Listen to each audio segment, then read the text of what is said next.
I started out in 1973 with one truck, one old truck, and we have built it today to approximately 40 power units, several trailers and service trucks, and just under 50 employees. My name's George Conley. I've owned and operated Conley's Towing Incorporated since 1973. It is the American dream to own your own business. My oldest son, John, is involved as the operations manager. My middle daughter, Stephanie, works the accounting office. She's my bean counter.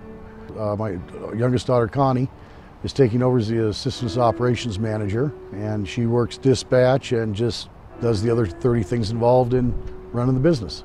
They have every intention, if something happens to me or my wife, that they'll continue on. One of the issues we've got is how to transfer everything over to them without them paying so much in inheritance tax that it will cost them a third or half the business. How many people are what we call the baby boom generation that are in their 50s and 60s? They wanted to let their business go on to their children, and now they can't do that because of the estate tax. Are the children going to be able to maintain the business by cutting it down, cutting it back? Is that going to behoove them?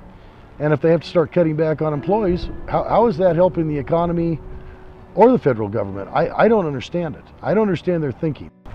Insurance companies are spending millions of dollars on lobbyists in Washington, D.C.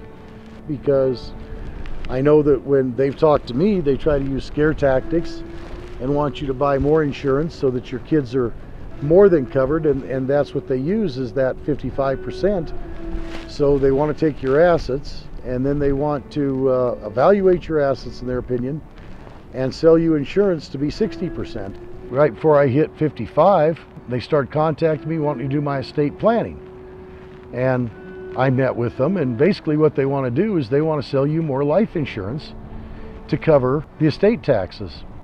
You know, when I was 30 or 35 or 40, I never had an insurance man call me that much. This guy's on the phone with me every other week wanting to set up a meeting or have me come to his office, and we need to talk about this. And when you're out there on those highways, you'd be amazed at how quickly a tower can lose his life. You never know when a drunk or somebody not paying attention is just going to flat run you over at a high rate of speed. It's just amazing how much they chase you when you become my age and they know you have some assets that the government's going to take their share of. Just to turn it over to my kids that have worked the business, they put their heart and soul into it.